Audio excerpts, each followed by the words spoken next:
दिल्ली में अपराध की दुनिया का एक और चौंकाने वाला चेहरा सामने आया है। इस बार मामला जुड़ा है कुख्यात गैंगस्टर हाशिम बाबा की तीसरी पत्नी जोया खान से, जिस पर महाराष्ट्र संगठित अपराध नियंत्रण अधिनियम यानी मकोका के तहत मामला दर्ज किया गया है। दिल्ली पुलिस की स्पेशल सेल की इस कार्रवाई ने न केवल राजधानी में सक्रिय संगठित अपराध को बेनकाब किया है, बल्कि ये भी दिखाया है कि किस तरह अपराध की दुनिया में अब महिलाएं भी अहम भूमिका निभा रही हैं। जोया खान पर आरोप है कि उसने अपने पति हाशिम बाबा की गैर मौजूदगी में उसके गैंग का संचालन किया और उसे आर्थिक और रणनीतिक रूप से मजबूत किया। हाशिम बाबा, जो पहले से ही हत्या, जबरन वसूली और अन्य संगीन मामलों में तिहाड़ जेल में बंद है, लॉरेंस बिश्नोई गैंग का करीबी माना जाता है। हाशिम की गिरफ्तारी के बाद जोया ने न सिर्फ गिरोह को संभाला, बल्कि ड्रग्स तस्करी, फिरौती और मर्डर प्लानिंग जैसी आपराधिक गतिविधियों में भी सक्रिय भूमिका निभाई।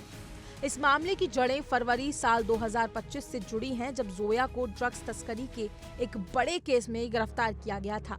पुलिस ने उसके पास से लगभग 1 करोड़ रुपए की ड्रग्स बरामद की थी। उस गिरफ्तारी ने कई और सवालों को जन्म दिया, जिससे उसके आपराधिक कनेक्शन की परतें धीरे धीरे खुलने लगी।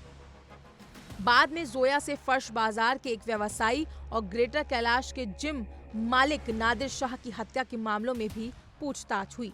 पुलिस के मुताबिक जोया खान सिर्फ नाम की पत्नी नहीं थी, बल्कि हाशिम बाबा के पूरे नेटवर्क की वित्तीय और रणनीतिक मैनेजर बन चुकी थी।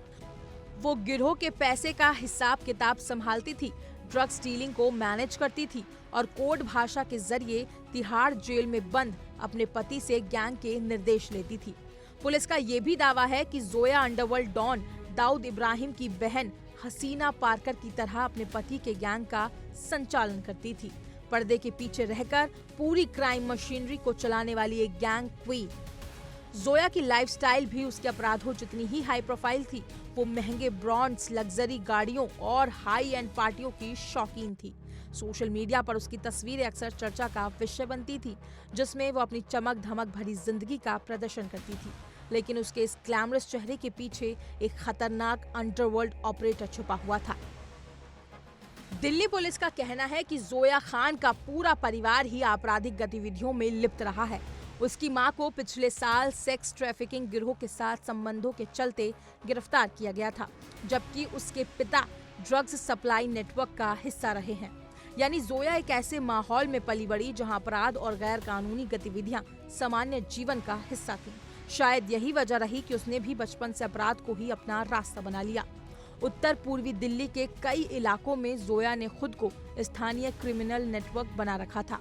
उसके पास हथियारबंद गुंडों की टोली थी, जो उसके आदेश पर काम करती थी। पुलिस सूत्रों के मुताबिक वो छोटे अपराधियों को पैसे देकर अपने काम करवा लिया करती थी और बड़े गैंगस्टर से सीधा संपर्क रखती थी। अब जोया पर मकोका जैसी गंभीर धाराएं लग चुकी हैं और दिल्ली पुलिस उसकी कस्टडी रिमांड की मांग करने जा रही है, ताकि पूछताछ में और खुलासे हो सके। ये भी संभव है कि पुलिस को हाशिम बाबा के गिरोह के काम करने के तरीकों और उसके दूसरे संपर्कों की जानकारी भी मिले। जोया खान की गिरफ्तारी ये दिखाती है कि दिल्ली में संगठित अपराध किस हद तक फैला हुआ है और किस तरह महिलाएं भी अब इन गैंगों में लीड रोल निभा रही हैं। हाशिम बाबा के जेल में रहते हुए जोया का नेटवर्क संभालना उसकी संगठित सोच और खतरनाक इरादों को साफ दिखाती है। आने वाले दिनों में इस केस में और भी बड़े नाम सामने आ सकते हैं। फिलहाल इस खबर में इतना ही। अपनी राय कमेंट सेक्शन में जरूर साझा करें और ऐसे ही तमाम हर बड़ी अपडेट के लिए इंडिया डेली को सब्सक्राइब करना ना भूलें।